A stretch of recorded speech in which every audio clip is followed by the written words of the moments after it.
Orúkọ tèmi ni Owólabí Àjàsá tí mo jẹ́ gómìnà ẹgbẹ́ òṣèré ti TAMPAN nípínlẹ̀ Ògùn. Bákan náà ni àwọn èèyàn máa ń pè mí ní ọlọ́pàá nínú sinimá àgbéléwò. Orúkọ mi ni Diméjì Káyọ̀dé Adédèjì, olùdásílẹ̀ iléeṣẹ́ ìwé ìròyìn ayélujára tá ń pè ní Temposhin Media. Orúkọ tèmi ni Yèyé Olúwafúnmiláyọ̀ Ọlájùmọ̀kẹ́ Ṣónọ́lá aka Ìyá Àṣàkàn Ṣíkákéwọlé wọn. Orúkọ tèmi ni ọmọọba Adélékè Adétutù. Àwọn olólùfẹ́ máa ń pè mí ní Ṣèyí Crown. Ẹ jọ̀ọ́ sà, ṣé ẹ lè ṣàlàyé fún wa bí ẹ ṣe bẹ̀rẹ̀ eré orí ìtàgé, ibi tí ẹ ti ń bọ̀ àti ibi tí ẹ ti dé? Ọ̀nà ti jẹ́ tí mo ti bẹ̀rẹ̀ eré orí ìtàgé 80s ni mo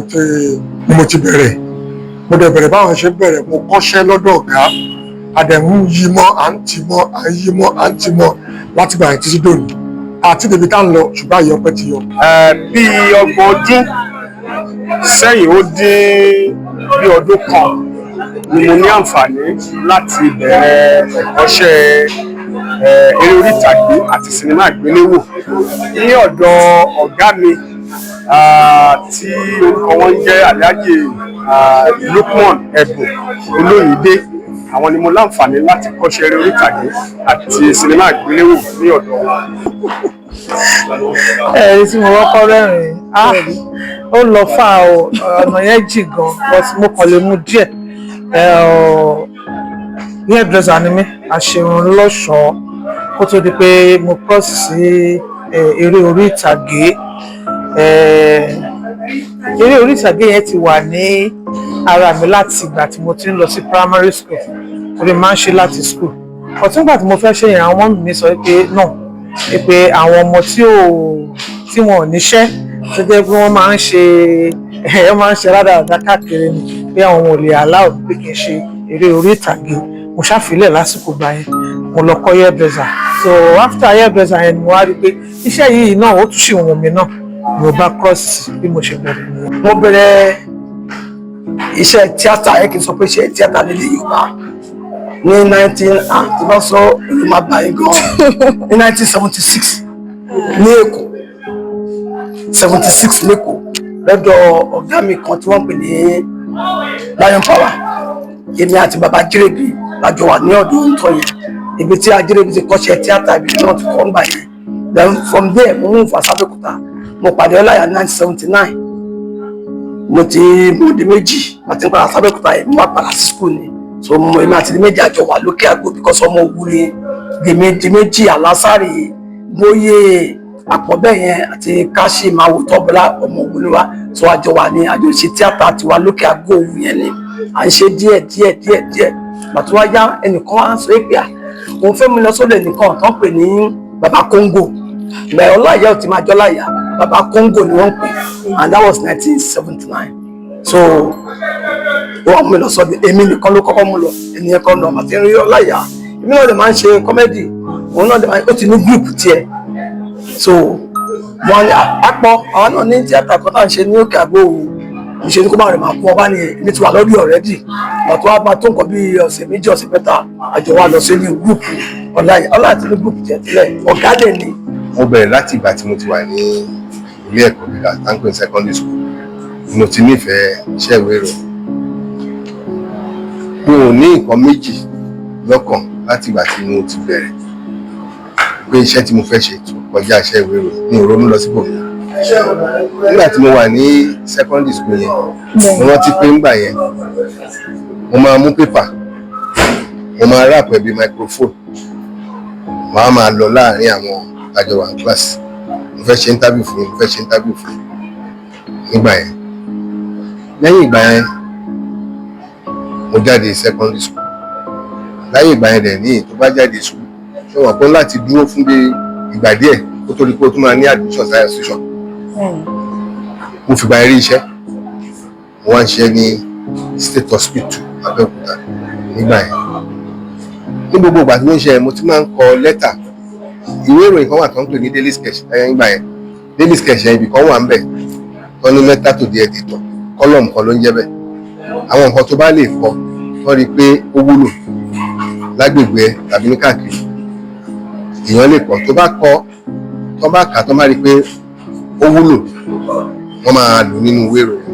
Èyí tí mo kọ́kọ́ kọ nígbà tí máa ṣí daily sketch níjọ́ kejì mo bá rí i pé wọ́n lò orúkọ mi wà ńbẹ̀, ìyẹn múnú mi dùn gan pé mo kọ nǹkan orúkọ mi dẹ̀ wà ńbẹ̀. Wọ́n á lò pẹ̀lú eléyìí mo láti tẹra mọ́, wọ́n á bẹ̀rẹ̀ sí ní kọ mo ṣe ń kọ ni wọ́n lò bí mo ṣe ń kọ ni wọ́n lò, inú mi ń dùn pé èmi mo kọ nǹkan tí wọ́n lò. Èyí tí mo wá ṣe jù tó jẹ́ kàyéfì fún mi tí inú mi dùn ni pé lọ́dún yẹn ibi tó ń pè ní Federal Medical Center nísìn State Hospital níbẹ̀ mo dẹ̀ rántí pé mo ṣe ń bẹ̀ ńgbà yẹn mo wá kọ ìwé ńgbà yẹn pé torí hospital yẹn kò sí fẹ́ǹsì nígbà yẹn mo wá kọ lẹ́tà yẹn pé kò sí fẹ́ǹsì mo sọ ibi tó wà nínú pé hospital wà tó má sí fẹ́ǹsì bẹ̀ mo tún fi ránṣẹ́ sí ilé ìwé ìròyìn Daily Sketch. Nígbà tí máa ṣí pépà ńjọ́ kejì mo rí pé wọ́n tún ti lò. Èyí tó wá kún nínú mi dùn ni pé lọ́jọ́ yẹn gangan nígbà tí ìwé yẹn jáde nínú pépà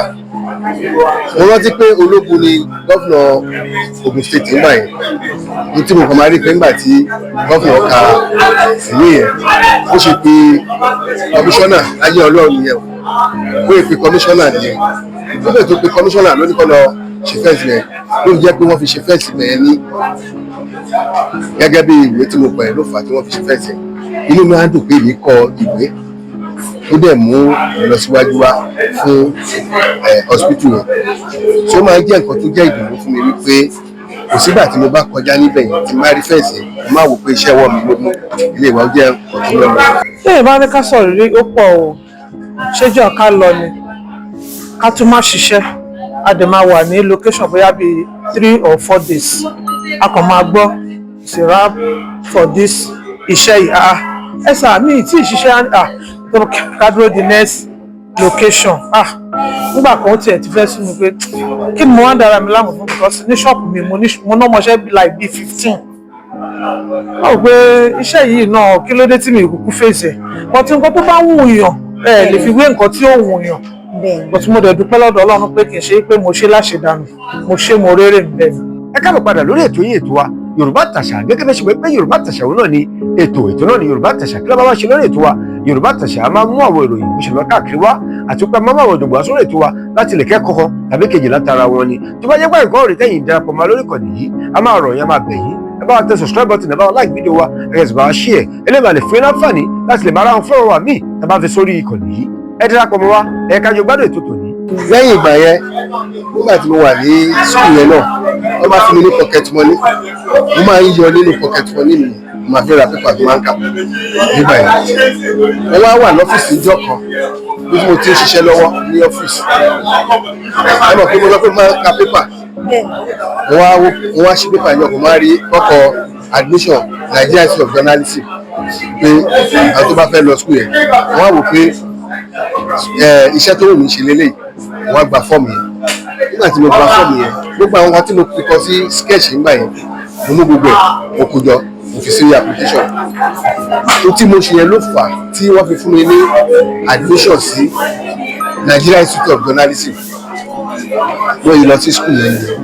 nígbà tí mo ṣàṣe tán bẹ̀ ó wá di pé mo ń wá iṣẹ́ láti wá ṣe iṣẹ́ agbọ̀nrìndọ̀gbọ̀n lásìkò yìí dẹ̀ ni ìgbé mi ṣiṣẹ́ pẹ̀lú ìjọba mo rántí pé ńgbà yẹn Babangida ni olórílẹ̀-èdè ó wá gé àsìkò retirement ó gbé sọ́dún 10 mo tẹ̀lé ọdún 13 ní ẹnu iṣẹ́ so mo bá kọ lẹ́tà ní iṣẹ́ pé mo fẹ́ máa lọ ẹni tó jẹ́ ọ̀gá wa tó pè ní TS nígbà yẹn ó wá pè mí pé kí ló dé fẹ́ máa lọ pé mo ṣe kéré jù láti mo sọ pé mo fẹ́ lọ máa ṣe ìwé ìròyìn ó bá ní ṣé èmi mọ̀ nípa ìwé ìròyìn wá sọ pé mo lọ ilé ìwé ilé àgọ́ àwọn akọ̀ròyìn ohun tó bá jẹ́ bẹ́ẹ̀ ni pé òun á ṣe transfer iṣẹ́ mi láti health lọ sí information mo ní mi ò fẹ́ kí ni ìdí mo sọ pé mi ò fẹ́ ni pé mo wò pé tí máa lọ sí information ní tí mo máa lọ kọ́ ń bẹ̀ ni pé gómìnà sọ wípé ó dẹ̀ fẹ́ ṣe nìyẹn mo ní tí máa lọ ṣe yẹn àwọn ẹ̀bùn tí mo ní yẹn èyí lè mú onílé ìwọ̀n síta a máa fọ̀rọ̀ bùsà ó lè ṣe kúrò lẹ́nu iṣẹ́ ìjọba ilé iṣẹ́ tí mo wá ti kọ́kọ́ ṣiṣẹ́ ní Daily Sketch nígbà tí mo lọ ṣe interview pẹ̀lú wọn pé torí pé jẹ́ kó ṣe àwọn nǹkan tí mo ti kọ tẹ́lẹ̀ wọ́n fún mi iṣẹ́ mo sá iṣẹ́ pẹ̀lú wọn lẹ́yìn ìgbà yẹn mo tún ṣiṣẹ́ káàkiri àṣẹ ní Monitor àṣẹ ní Searchlight newspaper mo ṣiṣẹ́ ní Post Express mo ṣiṣẹ́ ní Next newspaper mo ṣiṣẹ́ ní Premium Times adẹ̀tíṣẹ́ yìí náà ní àti gba award káàkiri iléeṣẹ́ Premium Times mo ṣe dé mo fi dá iléeṣẹ́ ẹ̀kú sílẹ̀ lọ́jọ́ tó adẹ̀dúpẹ́ pé Punch náà nílẹ̀ ìtàbádẹ́sì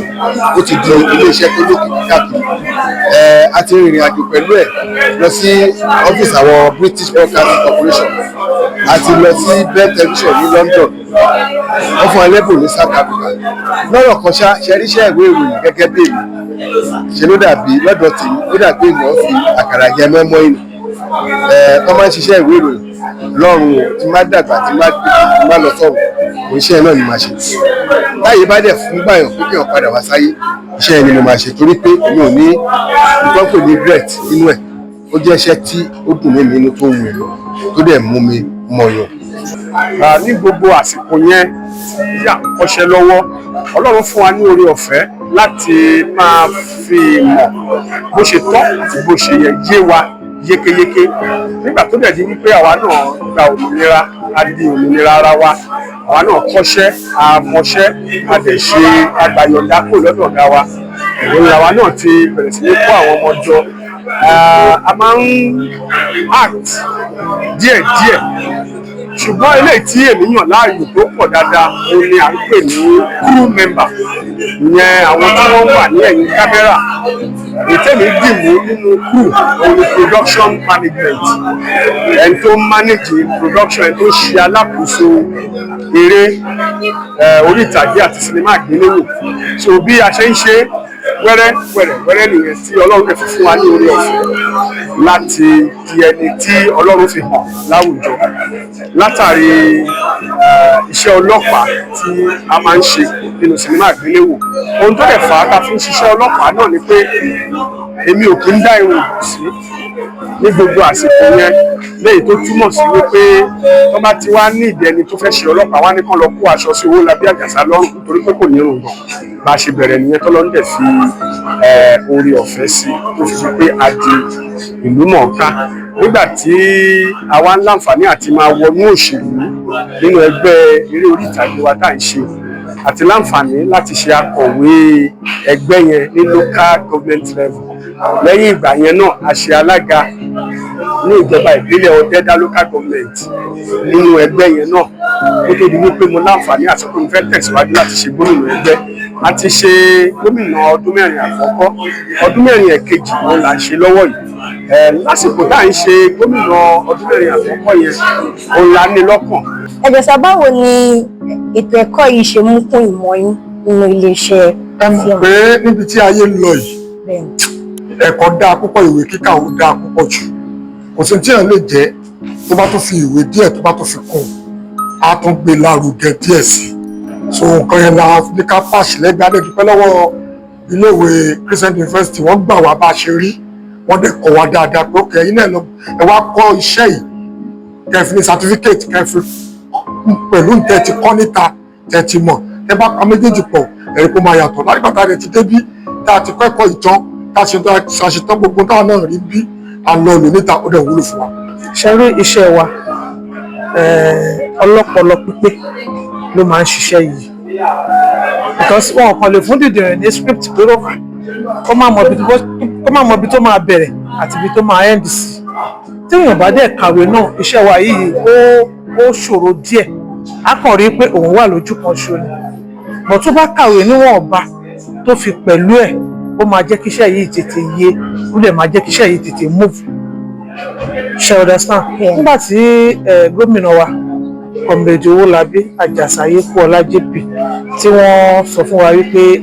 ẹ̀kọ́ kan wà diploma káwá lọ ṣe ní Crescent University ní ilé owó àwọn ẹ̀fẹ́ kò pẹ̀lú ẹ̀ wọ́n sá sọ fún wa wípé tá a bá ti mọ̀ wípé a máa lọ ṣẹ́dẹ̀mọ̀ tí pé gbogbo nǹkan láyé yìí tí o bá ti lè ní ìgboyà pẹ̀lú ẹ̀ nǹkan yẹn kàn máa lọ ni ọ̀tọ̀ kan mi kàn dúró wípé ṣébẹ̀ yẹn máa lọ mo kàn pé ọmọ mi ni tó jẹ́ first born mi ni mo máa fẹ́ lọ sí school ó ní mọ́ mi tẹ́ bá ti mọ̀ wípé ẹ lè enjoy gbogbo nǹkan tó bá ṣẹlẹ̀ ń bẹ̀ yẹn mo dẹ̀ nígbà tẹ́yìn tẹ́ ìjọ ọmọ tẹ́ sọ fún wa pé ká go ahead lọ́sàn án ọmọ mi náà kàwé wọ́n lọ sí Ìlọrin uni Ìlọrin ló lọ so nígbà tó tilẹ̀ sí fún mi ní go ahead tí ìrìn ẹgbẹ́ bí mo fẹ́ disturb wọn pé ẹ fún mi lówó ẹ yá mi ní nǹkan kan ṣùgbọ́n èmi náà bá ṣe bẹ̀rẹ̀ nìyẹn wẹ́rẹ́wẹ́rẹ́ a dúpẹ́ lọ́dọ̀ Ọlọ́run pé a ṣe àṣeyọrí ẹ̀. èmi mo láìkì ilé ìwé so èmi ń tẹ̀síwájú gbogbo wa ní ká ṣe bóyá kí n fárí nígbà kan ní 1982 wọ́n ní kí wọ́n á fa orí mi wọ́n ní mi lè fárí láti ṣe ọmọ ọ̀tá mo ní mi lè fárí nígbà yẹn àánú wa ń ṣe gáì tó yẹ ká máa búlò irun wa wọ́n ní mi lè fárí tí máa fárí màá lè ṣe goroso wọ́n ní mi lè ṣe so ẹ̀gbọ́n wa ní ẹni tó wá ṣe goroso yẹn wọ́n wá ní àwọn lè fárí òun bó ṣe fárí nìyẹn bó ṣe take role goroso nìyẹn bá a ṣe ń bá bọ̀ díẹ̀. torí wípé àwa ò ní oore ọ̀fẹ́ láti kàwé ní kékeré ìgbà tá a dàgbà a ṣẹ̀ṣẹ̀ tẹ̀síwájú nínú ẹ̀kọ́ tí a ní àti a fi ní oore ọ̀fẹ́ láti lọ sí Moshood Abiola Polytechnics lẹ́yìn tí a kó bẹ̀ tí mo wá di gómìnà mo wá sọ wípé education jẹ́ ní tó wà lókun àyà mi ó ti bá ti láǹfààní àti wà bẹ̀ gbogbo àwọn ọmọ ẹgbẹ́ tó bá ní interest pé wọ́n fẹ́ kàwé ni màá gbìyànjú láti pé ká tẹ̀síwájú nínú ẹ̀kọ́ wa ìdí nìyẹn tí eléyìí fi wáyé látàrí ìkan nínú àwọn ọmọ ẹgbẹ́ wa tó ń kàwé níbí tí a forúkọ ẹ̀ ní Àánú Oyèkù ìgbà tó dẹ̀ wá ṣàlàyé fún mi gẹ́gẹ́ bí gómìnà ni mo sọ pé ó yá kó jẹ́ ká lọ láti wá ṣe meeting pẹ̀lú ẹni tó jẹ́ HOD department wa department mass communication ìyẹn Dr. Adesina tí wọ́n dẹ̀ fi gbà wá tọwọ́ tẹsẹ̀ tó fi di pé aláǹfààní àti ṣe diploma program táwa ṣe ń bí ohun tó fà tí a fi wà níbí lónìí náà ni láti wá gba certificate wa tí ó dẹ̀ jẹ́ ìwúrí àti ìdùnnú fún èmi fúnra mi tí mo jẹ́ gómìnà wípé Ọlọ́run jẹ́ kí nǹkan yẹn ṣeé ṣe abẹ̀dúpẹ́ lọ́dọ̀ Ọlọ́run bá bí ìrìn àjò yẹn ṣe rí níwọ̀nba títí di àsìkò tá a wà níbí nìyẹn ṣe. so nígbà tí mo jáde secondary school a máa ń ṣe theatre of the year theatre of the year ayé ìgbà ẹ̀kẹ́ akọ̀mọ̀ máa ka script ni kò sí pé kìnìún kan máa ka script bá ká kan lẹ̀kùn akọ́ tébù bá ṣe ṣe nìyẹn tí mi fi kó ní Abẹ́òkúta bí mi ṣe gba ìkó lọ́n tèmi nìyẹn èmi lọ́ọ́ zù pàtó tún yàtọ̀ tó padà sábẹ́òkúta bá ṣe ṣe títí nìyẹn ṣùgbọ́n nǹkan tí a rò pé kò lè dúró nígbà yẹn tí àwa ò fẹjú mọ́ nítorí pé nígbà tí mi ṣe ń gbà yẹn àwọn ẹ̀gbọ́n mi méjì tí mo ní ìkan ọkùnrin kan obìnrin wọn ní ọmọ olè ló ń ṣiṣẹ́ tíátà wọn ní ọmọ jàǹdùkú ló ń ṣiṣẹ́ tíátà but ká ní a lè rí future nígbà yẹn wọn bá máa sọ bẹ́ẹ̀ torí pé àwọn gan-an fún mi ní ẹ̀wẹ̀sì díẹ̀ lẹ́gbẹ̀ẹ́ kí n fà sẹ́yìn débi pé mo kàn rẹ́ wọ́n ṣe mú mi lọ sí èkó bí ṣe lọ iṣẹ́ nìyẹn kó tó mo tún wá padà sí Òjèrè Ogun State Polytechnic nígbà tó ti Moshood Abiola Polytechnic mo wá ṣe diploma bẹ́ẹ̀ from there mo lọ sí NDLEA Academy mo lọ ṣiṣẹ́ ológun gbogbo ẹ̀ náà mi tún fi tíátà sílẹ̀ o nígbà tí bóyá mo ní off 2 weeks or a week off mo tún lè bẹ̀ bọ́ àwọn láyà gbogbo wa tún bẹ̀ sí iṣẹ́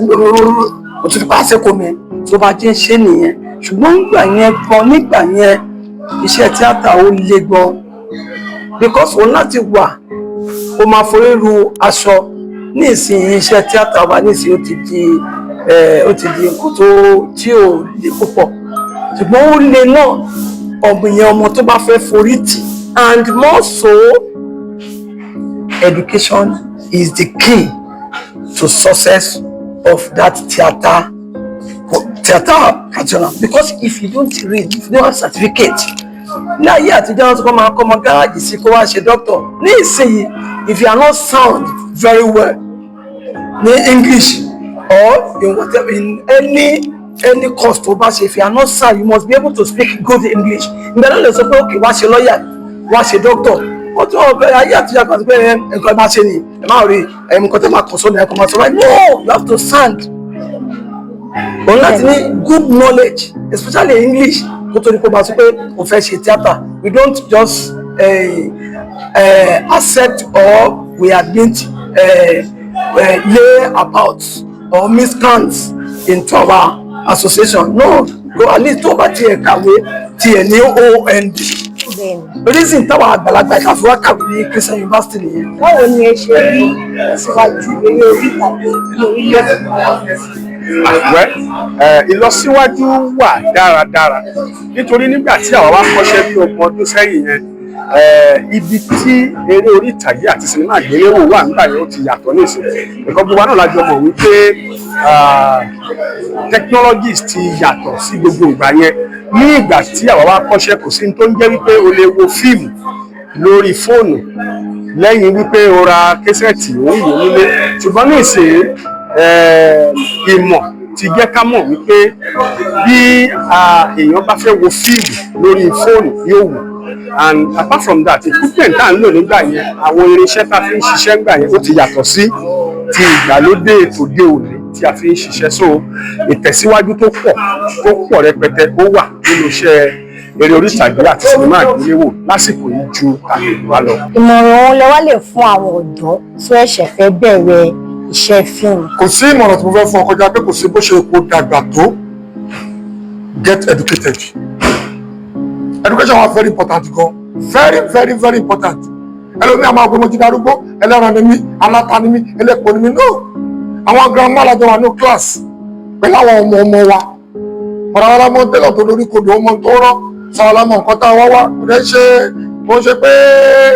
tẹ́yìn ò bá ní èèyàn ní gbélé ayé. Ṣùgbọ́n ibi táwọn ẹgbẹ́ bá ti sọ̀rọ̀, wọ́n dá sọ̀rọ̀ pé iṣẹ́ yìí àní mo kọ́ níta, mo tó kọ́ nílé ìwé. So gbogbo iṣẹ́ ló dẹ̀ wà ń bẹ̀. So kọ́ lọ́wọ́ jọ ẹ má rọra yín pé bẹ́ẹ̀ lè mọ́. No, ẹ jẹ́ ká fi ẹ̀kọ́ ìwé ká fi kún ta ti mọ̀. Ọ̀rọ̀ tí mo ní ní pé ní àkọ́kọ́ ṣẹ́rí wọ́n pè kọ̀ọ̀kan ní fọ́sù ìyẹn ni ìròyìn ẹlẹ́jẹ̀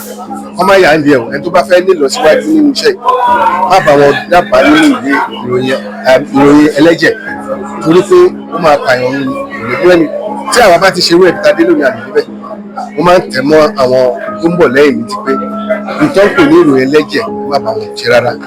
ìyẹn ló máa jẹ́ kí òye ní ìlọsíwájú nítorí ọba dẹ̀ kọ́ nìkan ló pé mo máa lè dúró tì pé tí mo kọ̀ yìí sí rọ́mbẹ̀.